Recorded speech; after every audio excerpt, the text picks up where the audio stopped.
Écoutez. En ce moment même, quelque part dans ce système solaire, un monde est en train de mourir. On s'est raconté que le système solaire était notre maison. Vaste, ancien, à nous. On avait tort. Le système solaire n'est pas une maison, c'est une scène de crime. 8 mondes sont sur le banc des accusés. Un seul a survécu à la purge. Pour l'instant. Et voici le dossier d'accusation contre le système solaire. Avant la fin, vous comprendrez pourquoi chaque planète de ce système est une arme. Et pourquoi la Terre est la seule chose qui se dresse entre nous et le vide. L'instruction commence au bord du feu, Mercure, le monde le plus proche du Soleil. Depuis sa surface, le Soleil envahit le ciel. Pas une étoile, un four dont on ne peut pas s'échapper. Le jour, les températures dépassent 430 degrés Celsius. Assez pour faire fondre le plomb, assez pour vaporiser le zinc. Puis la nuit tombe, et Mercure n'a presque pas d'atmosphère pour retenir la chaleur. Les températures s'effondrent à moins 173 degrés Celsius. En une seule journée planétaire. Un écart de plus de 600 degrés. Aucun système vivant ne peut s'y adapter. Mercure ne tue pas lentement, elle tue complètement. Ce n'est pas une planète qui a échoué à accueillir la vie. C'est une planète qui n'a jamais été conçue pour autre chose que les extrêmes. Premier accusé, verdict, condamné. La deuxième accusée est le genre de menace le plus dangereux, celle qui paraît inoffensive. Vénus n'est pas une planète, c'est un piège conçu pour ressembler à la Terre. Même taille, même masse, même structure de base. Le système solaire a fabriqué un jumeau pour la Terre, puis l'a rempli de poison. Sous les nuages, une atmosphère si dense que la pression écraserait un corps humain en quelques secondes. Le ciel pleut de l'acide sulfurique, mais l'acide n'atteint jamais le sol. Il s'évapore dans la chaleur avant de toucher Terre. Température de surface, plus de 465 degrés Celsius, plus chaud que Mercure. Non pas parce que Vénus est plus proche du Soleil, mais parce que Vénus a perdu le contrôle de son propre climat. Son atmosphère a piégé la chaleur jusqu'à ce que le monde entier devienne un four. L'Union soviétique a envoyé 10 sondes sur Vénus. Chacune a été détruite en moins de 2 heures après l'atterrissage. 2 heures, c'est la durée de survie maximale de n'importe quelle machine que nous ayons jamais construite. Sur une planète vieille de 4 milliards d'années, deuxième accusé, verdict, condamné. Et puis, il y a la Terre, le seul monde de ce système qui a passé l'épreuve. Non pas parce qu'il est exceptionnel, parce qu'il a eu de la chance. Ce mince trait bleu autour de la planète, c'est tout. Chaque océan, chaque ville, chaque vie humaine ayant jamais existé. L'épaisseur d'une peau de pomme autour d'un ballon de basket. 1 degré d'inclinaison axiale, 1% d'oxygène en moins, un astéroïde légèrement plus grand. Et nous sommes Vénus. Regardez maintenant ce qui arrive quand un monde n'a pas de chance. Mars. Il y a 4 milliards d'années, Mars avait des rivières, des océans. Peut-être les conditions propices à la vie. Puis quelque chose d'essentiel est mort. Le noyau a refroidi, la dynamo magnétique s'est éteinte. Sans champ magnétique, le rayonnement solaire a arraché l'atmosphère. Particule par particule, sur des millions d'années.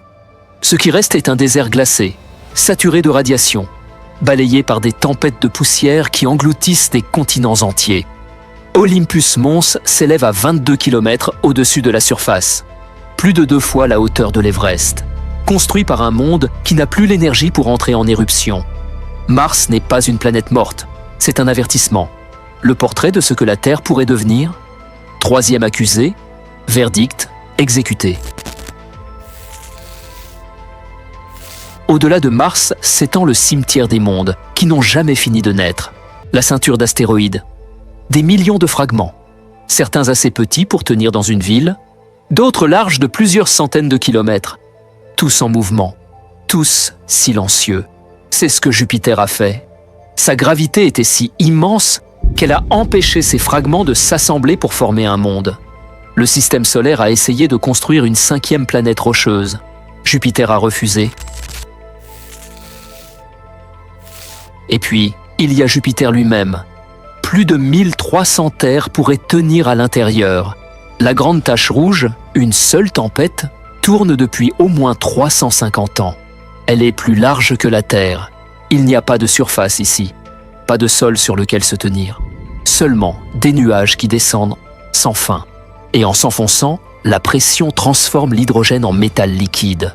Des éclairs des milliers de fois plus puissants que quoi que ce soit sur Terre déchirent des nuages de la taille de continents. Jupiter ne ressemble pas à une planète. Elle ressemble à une force de la nature qui préexistait au système solaire. Quelque chose qui était là avant. Quelque chose qui a fixé les règles. Quatrième accusé. Verdict. Intouchable. Saturne est l'objet le plus beau du système solaire. C'est précisément pourquoi elle est la plus dangereuse. Ses anneaux ne sont pas solides. Ce sont des trillions de fragments de glace et de roches. Se déplaçant à plus de 70 000 km/h, dans les espaces entre eux, le vide pourrait engloutir des villes entières.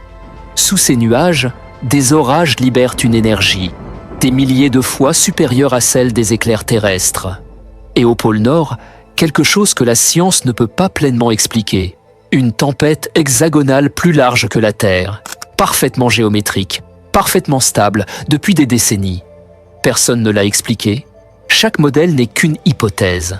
Le système solaire a construit quelque chose que nous ne pouvons pas comprendre. Saturne ne vous prévient pas.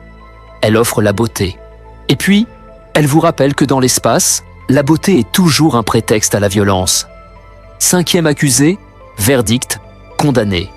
Plus on s'éloigne du Soleil, plus le système solaire devient étrange. Et plus il devient hostile. Uranus, une planète frappée si violemment dans son passé que le monde entier a basculé sur le côté. Elle orbite maintenant autour du Soleil comme une toupie tombée.